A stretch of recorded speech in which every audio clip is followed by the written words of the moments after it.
Welcome back to the Kent Battle of Britain Museum at Hawkinge. This is day 3 and welcome to the Lord Dowding Memorial Hangar. This was the first memorial ever erected, as far as we know, to Lord Dowding, the man that masterminded the defence of Great Britain during 1940.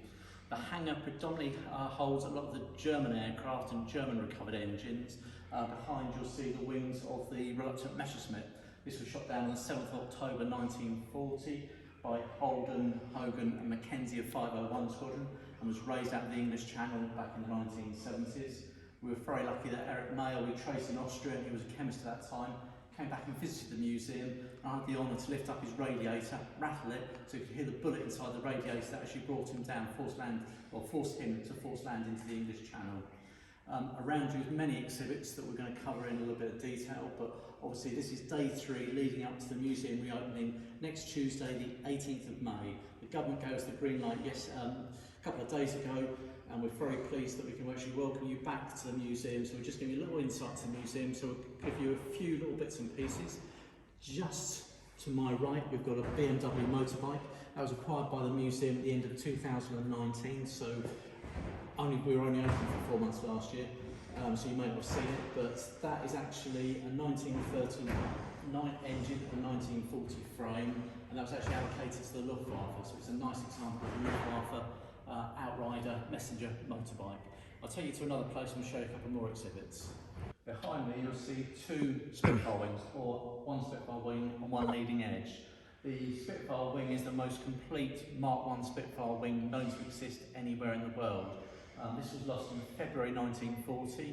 Ian Gleed, who became quite a famous fighter pilot during the Second World War and sadly lost his life in Africa later in the war, but he was doing a test flight with this aircraft when it broke up mid-air, we believe because of icing. This wing has been highly sought after by lots of people. It's not for sale, but recently Peter Monk from the Beacon Hill Heritage Hangar has been down. A lot of his employees, Mick Sparks and others have been down, Duncan, to actually survey this wing, because they're rebuilding Watling's machine that flew in 92 Squadron in the Battle of Britain. So it's a beautiful Mark I Spitfire being rebuilt. They've been down, so when that Spitfire flies, you can have the most accurate Mark I Spitfire wings, because they've actually been copying how this was constructed, which is completely different to later Mark Is and any Spitfires that followed. In front of me here is a diorama produced by Colin Parker, one of our volunteers. But it shows the area where the museum is, up the top far-hand right-hand corner, and then with the redundant land next door, the bombed-out hangar bases. Either side of where we stand now would have 2 hangars to your left, 1 hangar to your right, so I'm just transposed that from where I sat. And out, if you drive in, there's Lidl's supermarket. There'll be big flight sheds. These would be destroyed in the Battle of Britain with German bombing of the airfield. Where you park your car in the car park, that hangar was destroyed on the 12th of August 1940 in the evening, and 7 men would be killed. A few days later, the 15th of August, the hangar on the other side would be destroyed with a Stuka dive bomber attack, and we'd have an actual brick building behind us, which partly would be where this hangar is, and the Stuart Battle hangar behind. Again, that was destroyed in a Stuka attack. And when we were actually building the Stuart Battle hangar, we found 2 bomb tracks, dug down on them, bomb disposal came in, and they're about 40 feet down. They still remain there because the bomb disposal said they were safe, and we just mass filled a concrete plug over the top. But also here we have a range of the German bombs that would be dropped on Britain in 1940. And of course, when those bombs would be dropping, the civilian population would be in the air raid shelters. So in part of this video, you've been able to see a Anderson shelter. We also have a consul shelter, which was used by fire watchers outside public buildings, Buckingham Palace, factories where somebody had to be on duty all the time, so they could take shelter. It's like a mini TARDIS. We've also got the Morrison shelter, which people with larger houses would use as a table, but could shelter in during bombing raids and would shelter underneath, and the kids could be in relative safety. And in a minute, we'll just go to the far end of the hangar and show you some more bits. And we're still in the Lord Dowding Memorial Hangar. One of the big exhibits in the hangar is this crash diorama of Franz von Wehrer's Messerschmitt 109. He was shot down at Winchett Hill at Marden on the 5th of September 1940. He became famous later because of his escape attempts in this country, and eventually in Canada, where he escaped to America, eventually making it back, was repatriated to Germany, was killed later in the war, flying over the North Sea. But this gives you an idea of a crash Messerschmitt, which would be a very common sight throughout Kent, Sussex, Surrey, really during the Battle of Britain.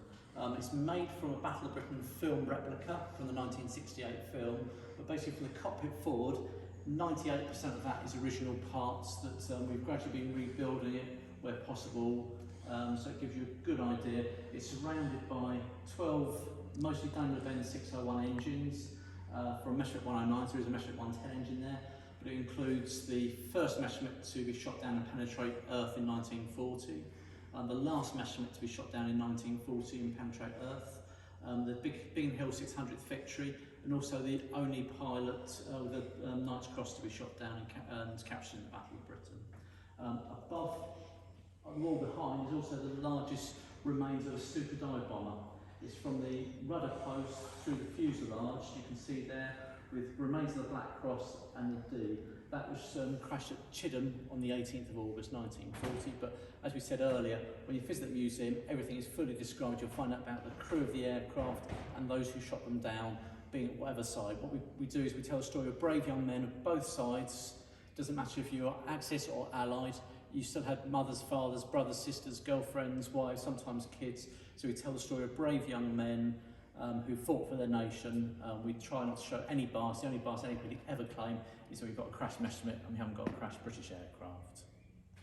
One recent acquisition, we acquired this late last year, is the undercarriage leg from a Focke-Wulf Condor 200. They were flying in the Battle of Britain. A lot of them were flying over the North Sea and Atlantic Sea doing weather reconnaissance. This one crashed in Southern Ireland. It was in a private collection for about 15 years. It had been offered to some Irish museums, decided they turned them down at the time, didn't bother contacting it back, so we were able to acquire it. But it tells another side of the Battle of Britain. Quite often there's stories of big four-engine bombers leading German bomber formations. We never found any factual details to confirm if that actually did happen. If it would have been Condors. This aircraft, before it crashed on the 26th of August 1940, they've flown 4 or 5 different operations over UK doing weather reconnaissance, but it's just another side of the Battle of Britain. We try and cover the Battle of Britain from every angle. Just behind is a model of the Hms War Spike. In 1940, that was the capital ship of the Home Fleet. And at the moment, we're collecting items from HMS and SS ships that were sunk in the Channel during the Channel attacks, again just to tell another side of the Battle of Britain. This building also includes a section on the home front, so you can come here, see what the home front was about. There's displays on ARP, police, Land Army Girls, Home Guard, etc. It's all to be seen in the Lord Dowding hangar. Thank you very much for joining us on this, the third video leading up to the opening of the museum. Next Tuesday, the 18th of May, we'll open from that date. We hope you like these videos, and more importantly, we hope to see you coming through the doors, paying your entrance fee, which as volunteers we don't receive any financial backing from the government, so your entrance fees helps us to maintain the museum to this sort of standard, allows us to expand, and please bear in mind everybody here you see are volunteers. We don't get paid for what we do it for the love and the passion for the subject, the Battle of Britain. I'm Dave at the Kent Battle of Britain Museum, and thank you for joining us.